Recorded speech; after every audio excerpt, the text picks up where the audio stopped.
नमस्कार दोस्तों, मधुर कथाएं चैनल पर एक बार फिर से आपका हार्दिक अभिनंदन है। तो आज की मेरी कहानी का शीर्षक है पछतावा। तो चलिए शुरू करते हैं आज की अपनी ये कहानी। पूनम बार बार अपनी मम्मी बीना जी को फ़ोन मिलाने की कोशिश कर रही थी, परंतु बार बार उसकी मम्मी का फ़ोन बंद आ रहा था। वह अपने कमरे में बैठकर मन ही मन पछता रही थी कि उसने रात में ही अपनी मम्मी से बात क्यों नहीं की। परंतु उस वक्त उसके दिमाग पर क्रोध सवार था। उसने अपनी मम्मी का फ़ोन तक नहीं उठाया। उसके मम्मी ने उसे कितना समझाया था, परंतु वह बेहद जिद्दी और गुस्सेबाज स्वभाव की थी। वह किसी की बात नहीं सुनती थी। आज उसका मन चिंताओं से घिरा हुआ था। ऐसा लग रहा था जैसे कोई अनहोनी हो गई हो। वह फिर से अपने फ़ोन से अपनी मम्मी को फ़ोन मिलाने लगी। इस बार फ़ोन उसके भतीजे पीयूष ने उठा लिया। जब उसने उससे फ़ोन बंद होने का कारण पूछा तो वह बोला, बुआ, फ़ोन की बैटरी ख़त्म हो गई थी। यह सुनकर पूनम उस पर चिल्लाते हुए बोली, अच्छा जल्दी से दादी को फ़ोन दो। पूनम की बात सुनकर पीयूष बोला, बुआ, अब दादी आपसे कभी बात नहीं करेंगी। रात को अचानक दिल की दौड़ा पड़ने से वो हम सबको छोड़कर इस दुनिया से चली गई बुआ। इतना सुनते ही पूनम के हाथ से फ़ोन छूटकर नीचे गिर गया। फ़ोन गिरने की आवाज़ सुनकर पूनम की सास और पति दौड़कर उसके पास आए।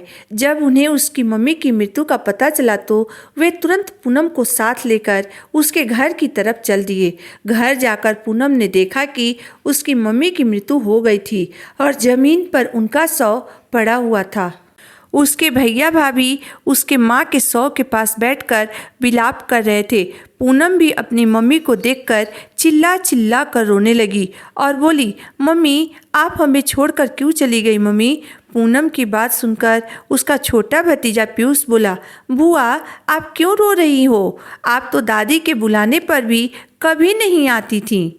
दादी आपसे मिलने के लिए हमेशा तड़पती रहती थी। आप उनसे फ़ोन पर भी बात नहीं करती थी बुआ, न ही उनका कहना मानती थी और छोटी छोटी बातों पर उनसे नाराज़ हो जाती थी। तो आज ये रोने की दिखावा आप क्यों कर रही हैं बुआ?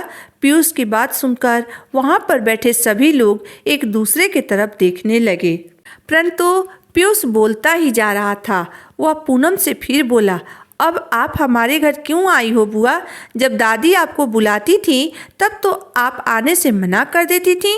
उसकी बात सुनकर उसकी मम्मी संजना उसे डांटने लगी तो पूनम बोली, भाभी, उसे मत डांटिए। जब मैंने गलती की है तो सज़ा तो भुगतनी पड़ेगी ना।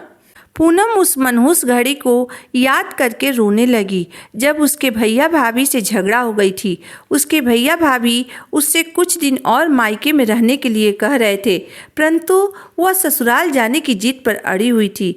इसी बात पर उनकी आपस में लड़ाई हो गई। बाद में उसके भैया भाभी ने उससे माफ़ी मांगने की बहुत कोशिश की, परंतु पूनम ने उनसे बात करना ही छोड़ दिया और कभी मायके न आने की कसम खा ली। पूनम की मम्मी ने उसे बहुत समझाया कि बेटा, घर में ऐसी लड़ाई झगड़े तो चलते ही रहते हैं, इन्हें दिल से मत लगाओ और इन्हें माफ़ कर दो। यदि तुम हमेशा अपने ससुराल में रहोगी तो तुम्हारे रिश्ते में भी खटास आ जाएगी, क्योंकि पति पत्नी का भी प्यार तभी बढ़ता है जब रिश्तों में थोड़ी दूरी होती है। यदि तुम हमेशा अपने पति के साथ ही रहोगी तो वह भी जल्दी ही तुमसे ऊब जाएगा और फिर छोटी मोटी लड़ाई तो पति पत्नी में भी होती रहती है बेटा। यदि उससे लड़ाई हो गई तो फिर तुम क्या करोगी? क्या उससे भी बात करना छोड़ दोगी? नहीं ना। इसलिए कहती हूँ बेटा, अपने भैया भाभी से ज़्यादा नाराज़ मत हो, उन्हें माफ़ कर दो बेटा। मेरे बाद उनसे ही तुम्हारा मायका बना रहेगा। परंतु पूनम पर अपनी माँ के समझाने का कोई असर नहीं हुआ और वह नाराज़ होकर अपने ससुराल चली गई। उसके बाद उसकी मम्मी ने उसे कई बार फ़ोन करके बुलाने की कोशिश की, परंतु वह उनका नंबर देखकर फ़ोन भी नहीं उठाती थी। उसके ऐसे व्यवहार से उसकी मम्मी बेहद दुखी और चिंतित रहती थी। पूनम अपने पति से बेहद प्यार करती थी और वह हमेशा उसके साथ ही रहना चाहती थी। यदि वह थोड़ी देर के लिए भी उसकी आंखों से ओझल हो जाता था तो पूनम उसे ढूंढने लगती थी। एक दिन वह घर से बाहर अपने कुछ दोस्तों से बातें कर रहा था तो पूनम वहीं पर चली गई। यह देखकर उसके पति नीरज को बहुत ही अजीब लगा और वह गुस्साते हुए बोला, जब देखो तब तुम मेरा पीछा करती रहती हो यार, मैं बोर हो गया हूँ ऐसी ज़िंदगी से, कभी तो मुझे अकेले छोड़ दिया करो। मेरा भी मन करता है अपने दोस्तों से बात करने का। दोस्तों के सामने अपने पति नीरज के मुंह से ऐसी बातें सुनकर पूनम का दिल टूट गया। आज उसे अपनी मम्मी की कही हुई बातें सच लग रही थी। वह सोच रही थी कि तभी उसकी मम्मी का फ़ोन आ गया। वह उससे कुछ दिनों के लिए अपने पास बुलाना चाहती थी, परंतु पूनम ने गुस्से की वजह से फ़ोन नहीं उठाई। कुछ देर बाद जब उसका पति नीरज कमरे में आया तो बोला, तुम कुछ दिन के लिए अपने मायके क्यों नहीं चली जाती हो? अपने पति के मुंह से ऐसी बातें सुनकर पूनम सोच रही थी कि काश वह अपनी मम्मी की बात मान लेती तो उसका पति आज उससे इस तरह की बातें नहीं करता। यह सोचकर उसने इस बार कुछ दिन अपने मायके रहने का विचार बनाया। अगले दिन जब वह अपने मम्मी को फ़ोन करने लगी तो वह इस संसार से विदा हो चुकी थी। पूनम वह पछता रही थी कि काश वह अपनी मम्मी की बात मान ली होती और कुछ दिन उनके साथ भी गुजार ली होती तो कितना अच्छा होता और भैया भाभी की नज़रों में भी उसका मान सम्मान बना रहता। परंतु उसकी जिद और गुस्से ने उसे सबके नज़रों में गिरा दिया था और उसने अपना मान सम्मान खुद से गंवा दिया था। यह सोचकर उसके आंखों से आंसू बहने लगे, परंतु आज उसके आंसू भी सबको बनावटी लग रहे थे। लेकिन अब पछताने से क्या फ़ायदा, अब समय उसके हाथ से निकल चुका था।